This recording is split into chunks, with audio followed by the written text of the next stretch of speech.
Good day, Ma'am Teacher Ignacio. I am Jey-Ann from BSHM 2A. My two topics are managing the bar and bar control. First, I want to discuss about managing the bar. First, what is a bar?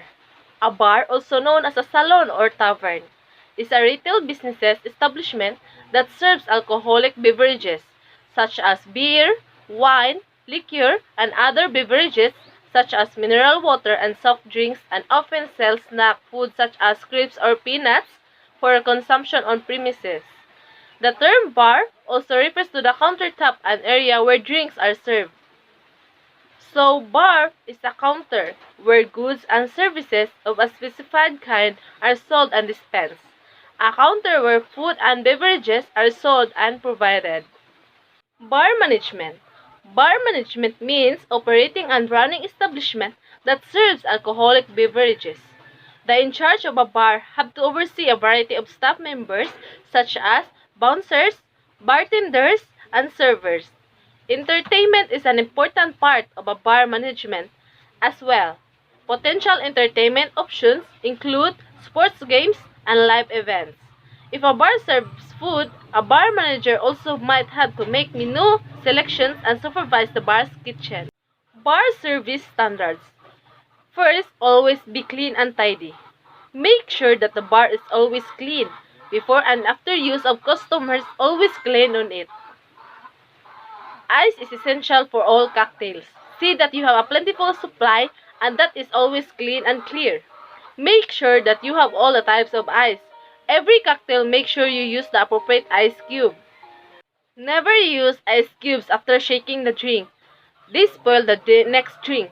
After you use ice cubes, make sure that you don't use it again because it can ruin your cocktail for the customers.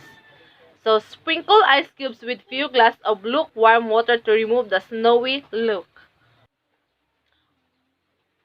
Poor ice will ruin a good drink. Nothing absorbs odor more readily than ice. If exposure to foreign odor while being processed, the ice absorbs the same.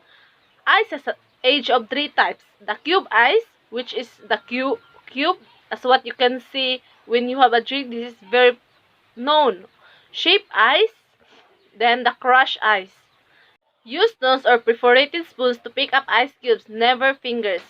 So when you pick up your ice, use the tools that is needed for them. Do not use your hands. And always make sure that your hands is clean. Make sure that the pitted olives are washed before using. So you must be careful with this. Then, always handle glasses by the stem or base. Never put your fingers inside the glass or near the rim. So there is a handle part of a glass. Make sure that you always carry out at the part of there. Never use the rim part or your fingers. Glassware should be more than clean. They should be sparkling. Use 2 towels, one for drying and other for polishing. Use the handle part of a glassware. Then they have a 2 towels that is used for their each part, which is the for drying and for the polishing. These are the most important keys to handle the bar management so that it will be successful. First, train your staff. You'll be surprised how managers simply throw their staff behind the bar and assume they will know what to do. Even if your bartenders and servers have tons of experience and come highly recommended, you'll still need to train them in a particular ways you do things at your bar. If your customers expect a certain kind and quality of a service, you want to make sure your staff can give it to them. Watch for theft. You don't like to think about any of your employees stealing from you, but it does happen occasionally. That's why you need to be vigilant. You don't want to be suspicious of every employee, but keep an eye out for common tactics that thieves use. Regular shortages, a high number of no sales, rings on the register, a lot of comp-ed drinks can be signals that bartender may be stealing from you. Know what's going on behind the bar. The manager doesn't mean you shouldn't spend any time behind the bar. It can be worth your while to pick up a shift or 2 a week. You can make sure that everything in order, keep an eye on your employees, and get your customers' opinions on how things are going on. So now we will proceed to our next topic, which is the bar control. So bar control, this term also known as bar stock control, is the complete list of liquor and other stock products you serve your customers.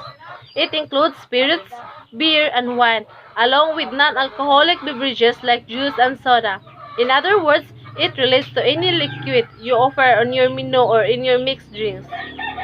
Keep in mind that inventory in a bar, biggest asset. With so little inventory, bars miss out on sales by not having enough product on hand to make drinks. This leaves customers unhappy and likely to return. However, too much inventory is also costly for a bar. It can crowd the back room, other storage areas. It also increases the risk of wasting perfectly good product before it can be used. No matter how you go about beverage inventory management, it's important to do it right away for your bar's unique needs.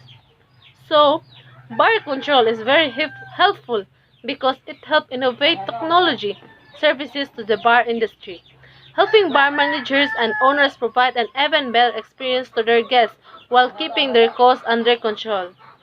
We are able to achieve this by utilizing the best, most innovative and reliable systems available. These systems allow us to simplify bar management, eliminate your waste, and enable real-time liquor flow and financial reporting. All of these benefits mean more profits with fewer headaches. Importance of bar control. The bar area of food and beverage operations can be a great contributor to the profit of businesses. On the other side, if not controlled properly, it can be a big drain on profits. Controlling is a fundamental management function.